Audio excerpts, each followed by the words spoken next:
On the 28th of August 2020, Marvel lost a king. We lost a great, fine actor. Hollywood lost a great actor. What would happen with any potential Black Panther movies? How could you move forth without the leading actor in this franchise? Wakanda Forever is directed by Ryan Coogler again, and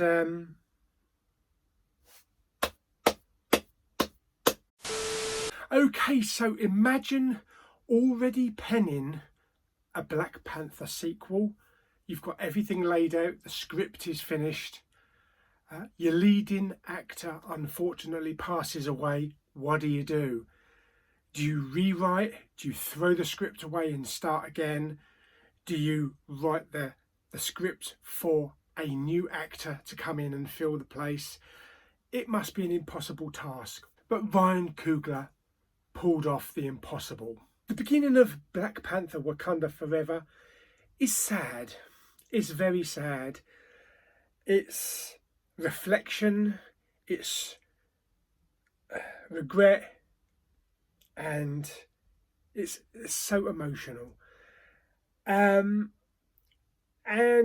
to be perfectly honest, I think most of the actors that were involved in the beginning of this film, when they filmed those scenes, I don't think maybe they were mourning for the character of T'Challa. I think maybe it was Chadwick Boseman himself. You can see the hurt in Letitia Wright's, in her eyes. You can see the pain. So I think there's a bit of both mixed in with there. But as for the film itself, coming off of Thor Love and Thunder, which was this big, dumb comedy, almost sometimes comedic cartoon, Roadrunner type-esque thing, we get thrown into a film that's filled with regret, filled with revenge, anger, sadness, mourning. Yeah. I've got to say now, the first 5 minutes of this film was so emotional that yes, I did cry. I shed a couple of tears, both eyes. Got a bit choked up towards the end as well. And it takes a film, it's got to be something special to inflict that kind of emotion on someone. The film is 2 hours and 40 minutes long. I think it maybe could have done with trimming down maybe 15 to 20 minutes. There's some scenes in the middle, very subdued, low-key scenes, a lot of dialogue and exploring the underwater world where maybe they could have trimmed it down and not had so much. But overall, I thought this film was really good. Really good. Definitely I think the best Marvel film of this year anyway. Yeah, it's basically about this nation of Wakanda that's mourning the loss of their king, King T'Challa, and not knowing where to go. They've lost the Black Panther, an iconic symbol from, their heritage. And then this new threat appears from beneath the ocean. And then it's the possibility of maybe a war forming between this underwater race and the Wakandans, and also the humans and the rest of humanity. Now, the underwater race is led by Namor, who does have some pigeon wings on his legs, on his feet, which I thought was kind of neat. Yeah, he looked okay. I thought he looked, he looked the part. The rest of the race was kind of like stripped right out of Avatar. I think it's too close resembling to the Na'vi in Avatar. Maybe they could have gone for a different colour. I know they probably went for blue because of the sea, but if you come down Dover, it's not blue. They should have gone for a murky green or a murky grey. Yeah, or maybe a colour that hasn't been used before. You know, we've got Gamora that's green. We've got the Na'vi, which are blue. So maybe, I don't know, maybe they could have been pink. Who knows? But that's it.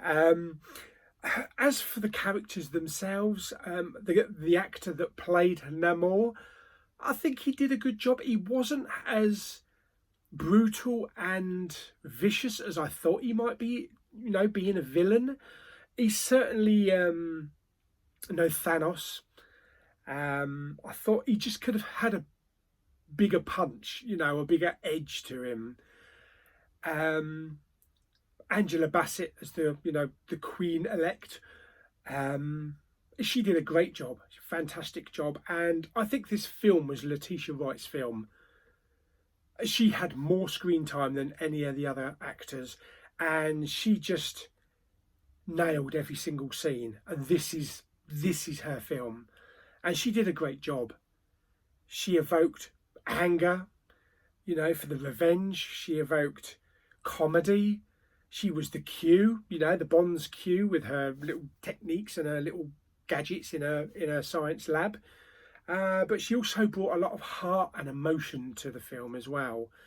And I found her character, since the first film, her character has kind of like gone like that. She's fantastic. The music was great. I loved the music with our kind of like tribal drums. And the music thrown in kind of like from the first film.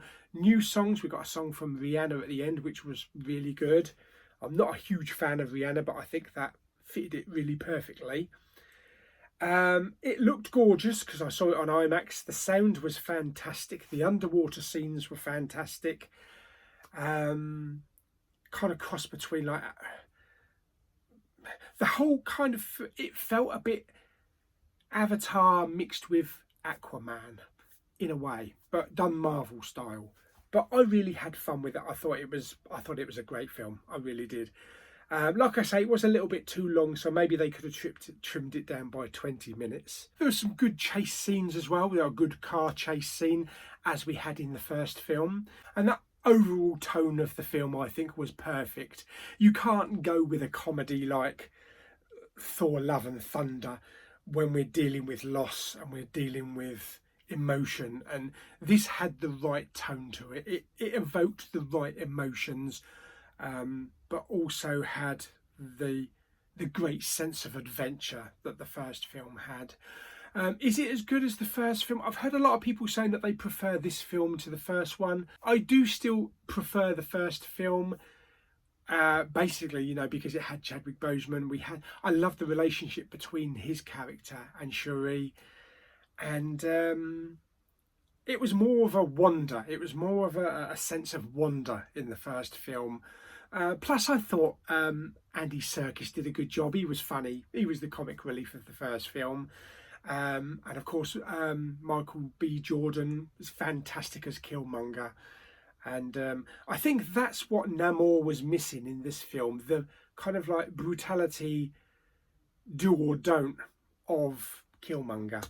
But overall, had a great time with it. Also, as I went to Cineworld and saw it in IMAX, there was a ton of free posters that they were giving away. So I picked up a really nice Wakanda Forever poster. Well, I actually picked up 5.